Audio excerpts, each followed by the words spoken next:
Welcome to Time of Death. This video is for informational purposes only and in no way meant to glorify or condone violence. In today's video, we'll be discussing the murder of Charles Logan.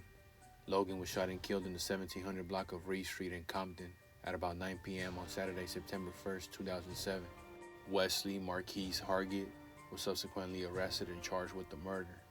The following is the evidence at trial. Sherry Crane lived with her two daughters, 24-year-old Donita McKenzie and 18-year-old Stormy Wade, in Compton on Reeve Street. The victim, Charles Logan, was dating McKenzie.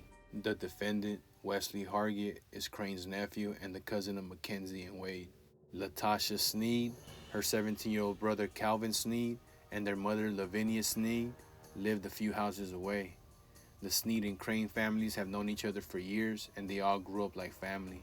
Wesley Hargett and Calvin Sneed were both members of the Nutty Block Compton Crip gang, and the neighborhood where the Crane and Sneed homes were located was claimed by the gang as its territory.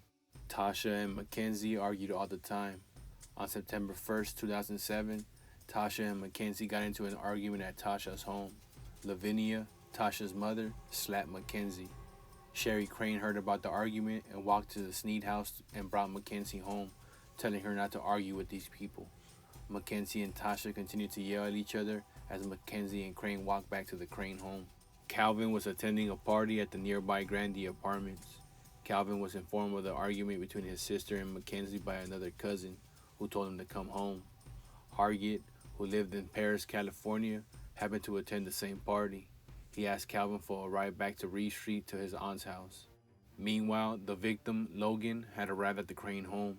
He parked his PT Cruiser in Crane's driveway and entered the garage, where he sat down in a chair. Calvin arrived from the party, approached the Crane house, and attempted to pick a fight with Logan. Calvin accused Logan of saying something offensive to Tasha.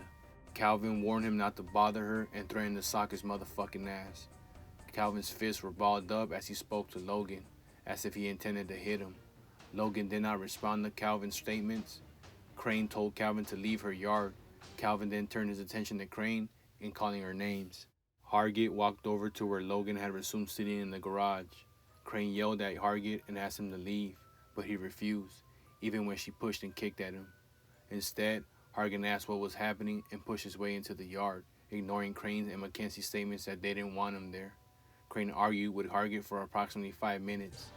Hargett did not yell at Crane or call her names. He refused to leave, saying, "This is my family house." According to Calvin, after Mackenzie and Crane told Hargett to leave and block the path into the yard, Logan said, "You're not welcome. Leave, we don't want you here." Without warning, Hargett pulled out a small silver gun and shot Logan in the chest. Logan did not make any motions with his hands and did not have anything in his hands when he was shot. Logan ran through the Crane's house to the backyard and collapsed. Calvin and Hargett fled. Mackenzie and Wade found Logan in the backyard holding his hands to his chest and bleeding profusely.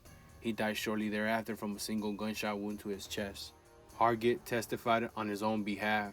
He said he did not intend to hit or kill Logan and did not know that he had done so until later. Had he intended to kill him, he would have continued shooting. Hargett had been shot at many times before. In his experience and the type of lifestyle he grew up with, when somebody reaches behind their back, they pulling out something. Hargett fled and later lied to police about the incident because he felt no one would believe that he fired in self-defense. His brother had been convicted of a murder Hargett believed he did not commit after turning himself in. Hargett felt the police were only interested in obtaining a conviction and would not give credence to his account, especially given his gang tattoos. Following the trial, Wesley Hargett was convicted of the first-degree murder of Charles Logan, including a gun enhancement. The gang allegations were found not true. The court sentenced him to 50 years to life in prison. Charles Logan was 36 years old at the time of death.